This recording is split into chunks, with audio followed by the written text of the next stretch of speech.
জাতীয়তাবোৰ নাথাকে যি জনগোষ্ঠীৰ জাতীয়তাবোৰ নাথাকে সি কেতিয়াও জাতি পৰিচয় কেতিয়াও দিব নোৱাৰে জাতীয়তাবোৰ থাকিব লাগিব জাতীয়তাবোৰ থাকিলে নিজৰ জাতিটোক পৰিচয় দান কৰি দিয়া সৰ্বতো প্ৰকাৰে সহায় কৰিব চেষ্টা কৰিব কিন্তু প্ৰথম কথা জাতীয়তাবোৰটো লাগিব নিশ্চয়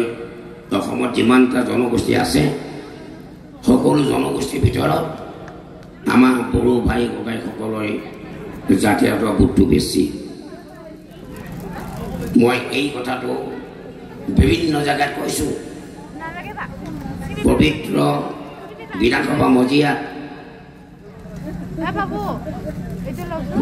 খেলঞ্জীয়া ডেফিনেশ্যন কি বিধানসভাত হুলস্থুল আমাৰ বড়ো নাজাৰীয়ে কৈছে আৰু দুজন প্ৰতিনিধিয়ে কৈছে বাকী মুছলিম সম্প্ৰদায়ৰ বিধায়কেইটাই বেছি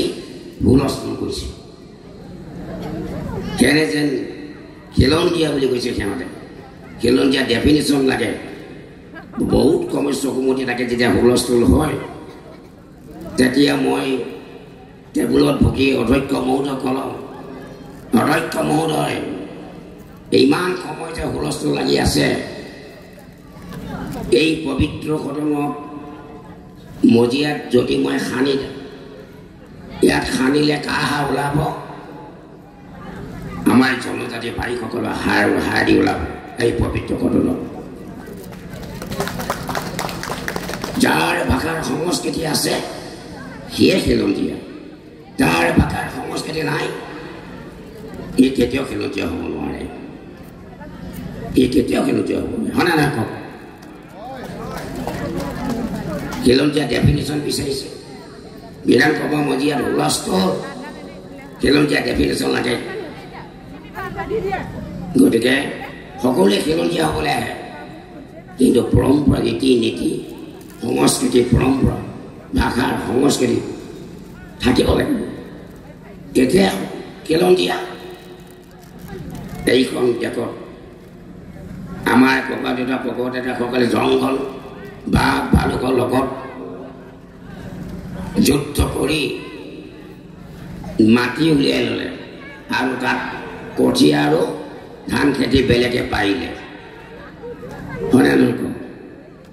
আমি জংঘল জুৰিলোঁ বেলেগে কঠীয়া পেলালে তাত এই আমাৰ মাটি আজি আমি হ'লোঁ ভগনীয়া বহুত কথা ক'লোঁ ইয়াৰ মাজতে বহুত ৰহস্য সোমাই আছে মই কোৱা কথাখিনি ভালদৰে বুজি পাওঁ নিশ্চয় মই কিছু কথা আপোনালোকক